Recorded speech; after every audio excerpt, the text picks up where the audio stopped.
Greetings. I'm Colin Redimer with the Davenant Institute, and we're here to read through St. Augustine's Confessions together. This book is one of the most formational books for my personal faith journey, and it's a classic of Western literature. It was written over 1,000 years ago by a Christian bishop from North Africa, Augustine of Hippo, and it's stood the test of time in a way that so few books do. It's a story that is about his life, but it's also a story about the Christian journey through life more generally. In this set of conversations, what I'm hoping to do is read through the book with you and give you material to help you see the book in a little bit more fine-grained detail. Anytime you're reading a historical work, there's often so much distance between where you're sitting and where the author of the work is sitting that it's hard to know exactly where to begin. And while Augustine, I think, is quite readable here, there's often points that are being made so quickly at such high speed that we miss them. And that's not just you, I count myself in that group as well. Any book that's worth reading over and over again, any classic work, any great book, a truly great book, warrants reading over and over again. And this is one of those books. Every time I read it, I see new things. It raises new questions. I walk away with new insights. And so, if this is your first time reading Augustine, which is really what the goal of these lectures are, I just want to feed you a few pieces of what it is that I'm seeing. There's no way in these 10-minute conversations I'll be able to go over everything, but hopefully I can highlight a few points which will be useful for you. I would say, just a quick word, I'm not interested in translational issues here. I'm not interested in textual issues. We just want to try to think through the ideas that Augustine is throwing at his readers, and he's throwing a lot of them at us. So let's dive in. The opening of St. Augustine's Confessions is as follows. You are great, Lord, and highly to be praised. Great is your power, and your wisdom is immeasurable. Man, a little piece of your creation, desires to praise you, a human being, bearing his mortality with him, carrying with him the witness of his sin, and the witness that you resist the proud. Nevertheless, to praise you is the desire of man, a little piece of your creation. You stir man to take pleasure in praising you because you have made us for yourself. And our heart is restless until it rests in you. This is the opening of St. Augustine's Confession. And it's interesting to reflect on that last line of the paragraph.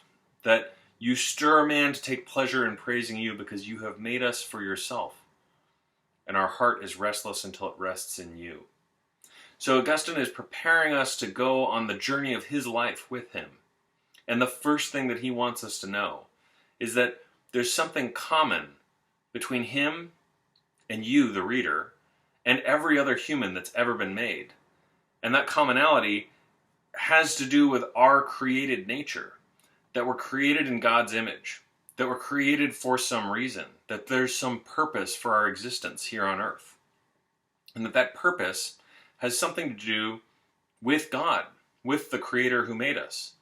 That somehow this restlessness that we experience in our life, this sense that, there's something I want that's just beyond my grasp, the feeling that you have when you finish one project, and then you immediately seem to have some other project, or several more projects that pop up that you want to sort of go out and accomplish. All of those feelings have some commonality, and they're related to the Creator who made us. That in fact, the Creator who made us such that the one thing that's going to fulfill us, the one thing that's going to put us at rest, is Himself.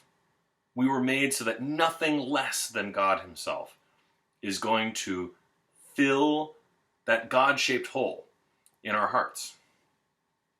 And so, right there at the beginning, Augustine seems to be implying that the most important thing to know about his journey is God. And he wants us to think about God. And then he spends the next few pages, many of my students have historically been quite puzzled by this, asking a series of questions about who are you, God? And how could I possibly have a relationship with you? And what am I, after all? I mean, where did I even come from? If you're trying to do an honest assessment of your life and who you are and where you came from, you inevitably run up against the problem of human memory, that there's some point before which you can't remember.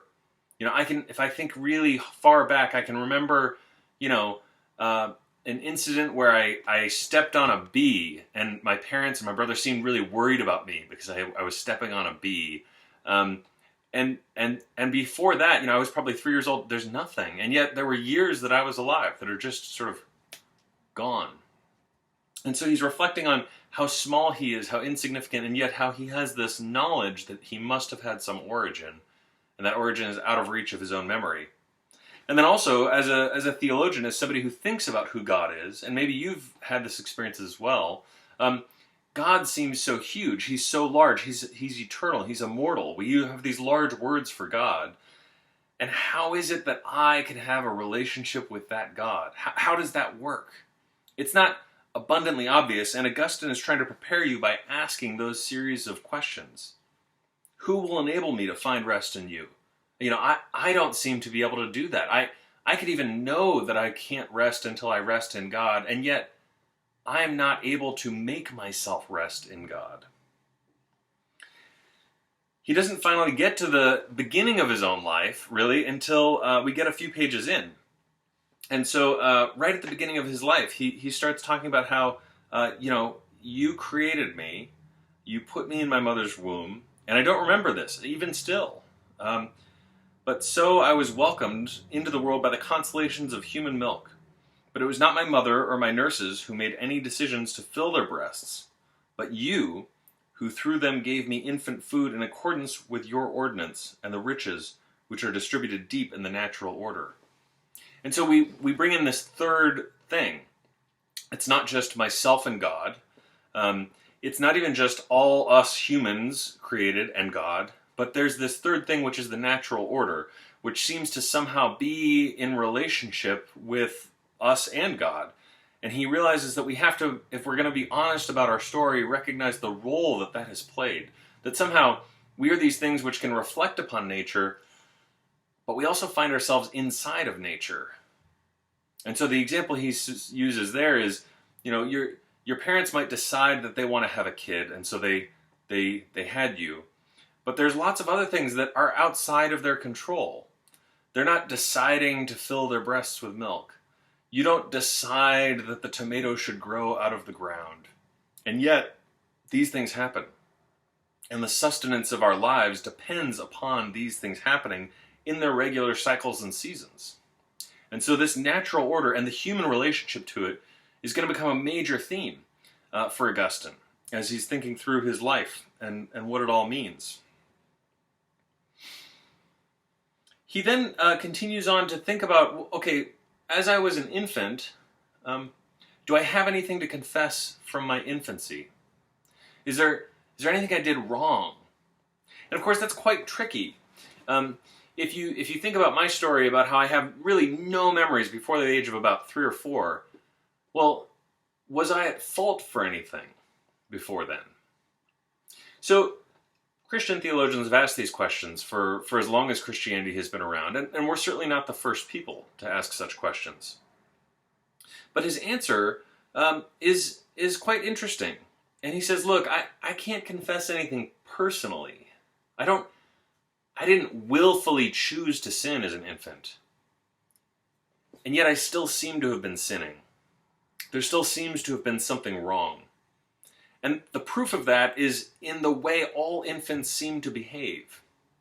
So he has this example, and he says, I've personally studied and watched a jealous baby. He could not yet speak, and pale with jealousy and bitterness, he glared at his brother sharing his mother's milk. There's a sense in which, by observing children, you can kind of see what you were like. And maybe you can even see some of those babyish tendencies in yourself. And so he says, look, I would be reprimanded if I behaved the way an infant behaved when it desired milk when I got hungry. Maybe sometimes he's reflecting on the fact that he does do that. He gets a little hangry and recognizes that he is appropriately reprimanded when that is the case. And and so he says, well, why don't we then blame babies? Why don't we sort of shout at babies when they start crying because they're hungry? And he says, well, it's the feebleness of the infant's limbs which makes them innocent, not the infant's mind. That whatever's wrong with humans, we can identify it in children, to Augustine, and yet we don't hold them guilty before the law. We don't blame them. We nurture them, and we hope as we raise them that they will grow out of some of these tendencies, and we have expectations that adults will not do that, and yet we can see the seeds of what's wrong with humans even in infants. The image is kind of funny. It's one of, if you can imagine an infant with an adult human strength, you ask yourself, what would it do? If you had a child who wanted the toy that its mother was keeping from him, and he had the strength that he was going to have as an adult, it's not apparent that the child wouldn't murder the parent. The child, if you've ever watched an infant or a toddler just kind of swinging their arms around when they're throwing a tantrum, if an adult human was swinging their arms around that way, they might damage walls, right? They would break the drywall. They could break a door. We would appropriately think about sort of restraining this individual. Of course, in a child, even if you don't find it entertaining, it's at least something that doesn't bother you. It doesn't keep you up at night. You're not super worried by hanging around a toddler who's throwing a tantrum. It's just a bit annoying. And so we consider the infant innocent. We don't find them guilty. But that's just because of their inability to act on what's going on. If you think about what's going on in their heads, you can sort of play the tape and realize, okay, that's not okay. That's not the way humans ought to be. And so he says, yeah, I think I was guilty, right from the very moment of my birth. It seems really clear that whatever's wrong with reality was also wrong with me. And it's been wrong with me forever. And then he goes on and he thinks about his boyhood and his early education. And he thinks about the ways in which he was constantly trying to get out of learning. And they had to beat him. So he talks about being caned by his teachers. And he reflects on that. And he thinks about how he was certainly guilty and, was rightly being punished for not doing his homework. While at the same time, it's not clear that the adults were right in what they were trying to teach him. And he spends quite a bit of time thinking about this, which I think in this season where right now the coronavirus has closed down most of the schools in the United States, it's worth thinking about what's the point of education. And he's sort of gesturing towards some of these things. He has a great passage where he says, "Public shows are the games of adults. Those who give them are persons held in such high dignity that almost everyone wishes this honor to come to their children. But they happily allow them to be flogged if such shows hinder the study, which will bring them, they hope, to the position of giving such shows." So you can see there's something profoundly illogical about the way we think about education, about the way we think about raising our own children, about the way we think of what the point of our own skills and gifts are. If we think that the point of our own skills and gifts is somehow advancing ourselves in a this-worldly sense exclusively, or to the exclusion of what it is to pursue a life with God, we misunderstand what the point of those gifts are. We misunderstand how those gifts came about. And the image he uses is, I've tried to think about what an example of it would be. Someone who's so obsessed, for example, with watching the Olympics, that watching the Olympics sort of gets in the way of training to become an Olympian. And the parents, right, who would beat the kid and say, no, you have to go become an Olympian. You have to go become an Olympian. And make sure that they don't watch the Olympics so that they can get there and be honored in the way the Olympians are. And Augustine's looking at this and just saying, this is madness. It's just craziness. You are the kind of thing that needs to be educated. You are the kind of thing that has a whole life of learning ahead of yourself. But you're also the kind of thing that really needs to first and foremost ask what the point of the education is. See, an education which helps you to pursue something which is not worth anything is an education that's not worth anything. You need to be educating yourself, and you need to have people in your life who are helping to educate you in such a way that you're pursuing real value. If you gain the whole world, but you lose your soul, what have you gained? And the answer is nothing. The answer he has is nothing. And so that leads him to one of my favorite lines in this section on page 15 in my translation, which is the Oxford World Classics. So tiny a child, so great a sinner. And then he says, so by making use of those who were failing to do anything morally right, you did good to me, and from me and my sin you exacted a just retribution. For you, God, have imposed order, and so it is that the punishment of every disordered mind is its own disorder. This is going to come up again and again. I'm going to read it one more time for you. I think you should highlight it. You should write it down on a slip of paper that you use as a bookmark. And as you're reading this text, think about how this is operating for Augustine. For you have imposed order, and so it is that the punishment of every disordered mind is its own disorder. This gets to the human and the mind, God the Creator, but also that ordering of nature that Augustine had referred to earlier. That nature has some good and fitting order, and we're supposed to fit into that. And yet our minds, like the mind of the infant, are disordered. And the punishment that we're going to get for that isn't just being flogged by, your teacher, but the punishment that you get when you have a mind which is disordered, which misunderstands what you are, which misunderstands what's going on in the natural world you inhabit. The punishment for that disordered mind is the disorder and the effects that the disordered mind brings about in your life. And then he talks some about his own personal disorder. And so if you've never read it, he says, I really had a hard time learning Greek. He refused basically to learn Greek. But he learned his Latin, and he could read and write Latin, and he's kept that up to this day. He's written this book, in fact, in Latin. And so when we read it in English, we're reading translations from the Latin. And he says, in the Latin, I didn't really enjoy learning the grammar or the vocabulary. He says, but what did I enjoy? I enjoyed the story of Dido and Aeneas, which is Virgil's classic and famous work, the Aeneid. He says, I wept over Dido, who died in pursuing her ultimate end with a sword. I abandoned you to pursue the lowest things of your creation. I was dust, going to dust. And so the image of Dido in ancient Phaeacian is a word meaning fire. And she, it says in Virgil's Aeneid, when she sees Aeneas, Cupid had struck her heart, and the fire that had died with her former husband was kindled anew. And then as she and Aeneas have a torrid, passionate love affair, and then Aeneas has to go. He's got to go on his journey to go and found Rome.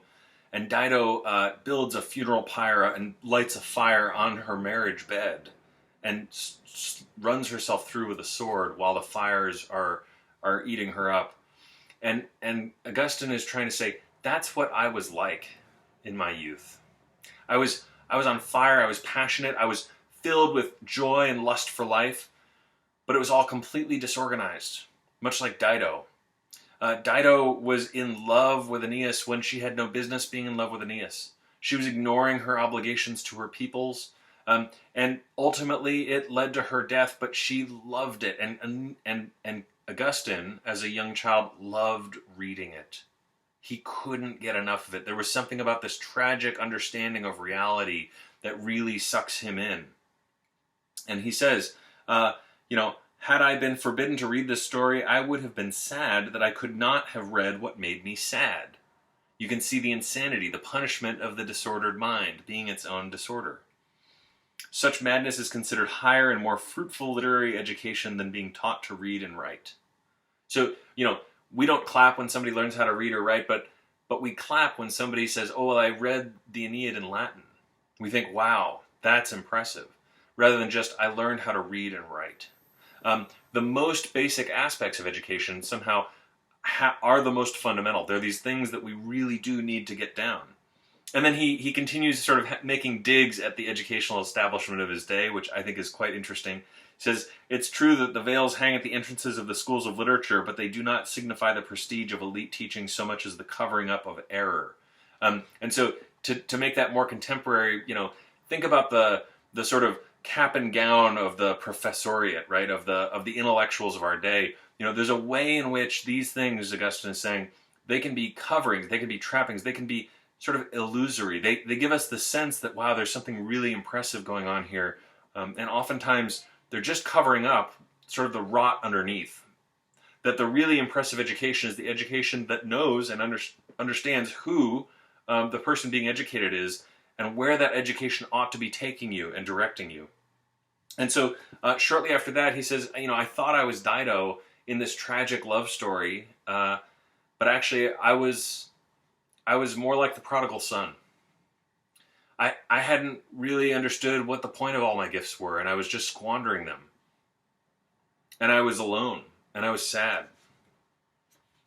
He ends the first book, and hopefully next week I'll find some time and we'll go over the second book of Augustine's Confessions. And I'm committed to this project. We're going to make it through all the books of the Confessions. But he ends this first book by saying, here's all the gifts that I had. I had good memory. I had avoided pain and despondency. I cared about truth. I looked after my own self-preservation. I had my existence. I avoided ignorance. But every one of these qualities are gifts of my God. I did not give them to myself. The image here, I think, is one that maybe we're more used to seeing from professional athletes who, they score the touchdown, they dunk the basketball, they run the marathon, and then they go, or maybe the image of somebody, bending down in prayer after they've accomplished some great feat in athletics. There's an understanding that it wasn't just me that was doing these things. In athletics, we're very aware we didn't give ourselves these bodies. Yes, you perfected and you worked with your body to make yourself as physically capable as you are. Well, so too with your mind. If you've got some intelligence, if you've read some books, yeah, you put in some work, you did some things to form and mold yourself, but you didn't choose to be born with that brain. You didn't choose to be born with that set of habits and characteristics. You develop and work with the material that you show up in creation with. And in whatever way Augustine says he showed up here, he has to recognize that it was God somehow already at work in him. There's no escaping what God is up to in your life. Because God existed before you, God created you, and God has been with you every step of the way. And whatever it is that you're accomplishing in life, whatever honors you may get, you need to take the time to thank God for giving you that time, that energy, that capacity. God has been there. And somehow the sweetness of your life can never fully be disconnected from God's role in your life. Now, every one of these themes is going to come up again and again as we finish this book. And so I don't know exactly how to end it, because what I want to do is leave every one of these threads open so that we can continue to pick up on them as we read the next section. I hope you've enjoyed reading book 1. Maybe it's worth taking some time to read it a second time now that we've had this conversation, and I look forward to talking to you about book 2. Take care.